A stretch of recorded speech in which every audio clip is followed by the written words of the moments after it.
So I, I, I was staying there, and I was always having this idea that I should go elsewhere because it wasn't good for me there. Although at that time I didn't know why.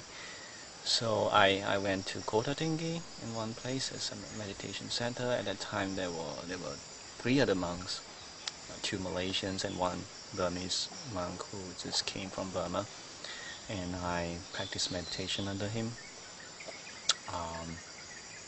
It was, well, it was fairly good because I think because I had more time compared to in the past meditation retreats, which I only took like 1 week, 2 weeks. This was like I had months. So it was some interesting experiences in that. So, but after that, I sort of, he had to leave, and I went back to Subang Jaya, back to the same old place. And in February I went for a few weeks to Thailand, Wat Panarachan and Wat Papom, just for a few weeks, just following Bhante Agachita there to do a study tour because he was going to start this place. So he wanted to go around to find out about how things are done elsewhere, and he invited me along, and I followed. Then I came back to Subang Jaya again, which wasn't exactly the right place as a young monk to be trained. So I decided to go to Burma, which I did. I went to Panditarama, the forest center. Well, I don't know if that was the right decision, because I went in there and making a decision to spend the Vasa there. And I had a problem. I wasn't communicating well with my teacher, my meditation teacher. Problem was I had certain issues that I had to resolve, like my health problems, and the teacher wasn't interested in that thing at all. He just wanted me to talk about this meditation, but it's kind of related, right? It's all together in one. You can't sort of just separate things. But he wasn't interested, and the more difficult part was the translator was like trying to tell the teacher what the teacher wants to hear. So I had this problem of telling the translator maybe 5 things, and he tells the teacher 1 thing. I said, what happened to the other 4?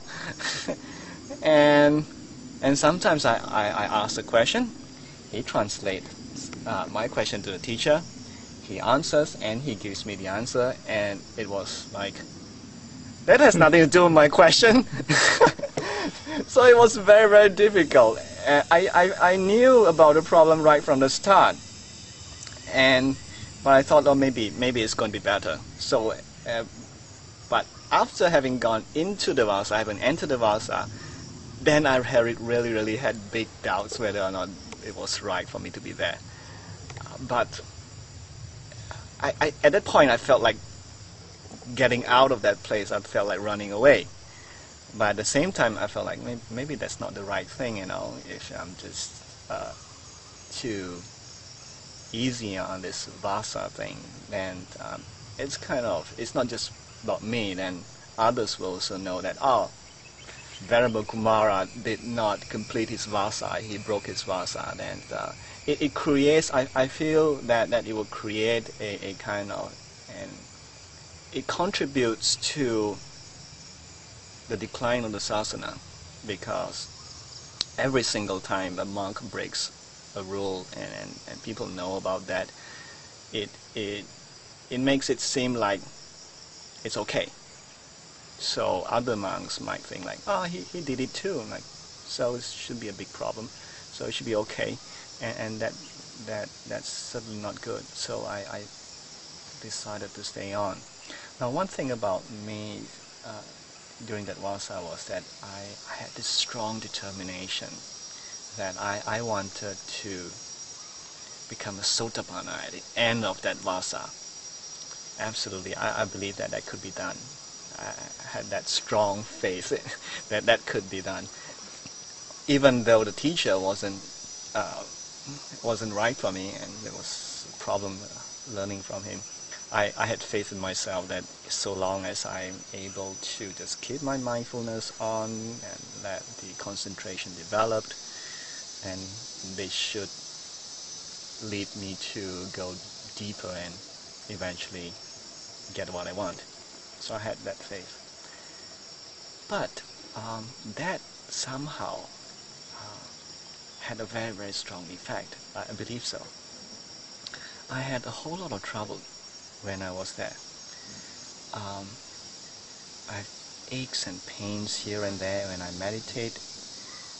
I had this problem that the whole body just tensed up, and I was wondering that this tension didn't seem to come from me. It's not coming from my mind. It's just sort of tensed up by itself. As the moment I close my eyes, zoom, it tenses up. And I was trying very hard to relax, and still it didn't work. Still the body tenses up. It was so bad that at one point I had to go and see the doctor. I told him this problem, and he gave me anti-anxiety pills so that I could sleep. It wasn't a big dose, sort of a quarter of that little pill. It worked, and it worked, and well, but it didn't seem right that I had. For a person who goes for meditation, he's supposed to get calm and peace, and here I was having this tension and having difficulty sleeping. This is just wrong. But eventually I finished that Vasa there, and in fact before I finished my Vasa in October, I remembered just crying. I felt that it was a big failure on my part, that I didn't do what I wanted to do. I didn't think I was even close where I wanted to get.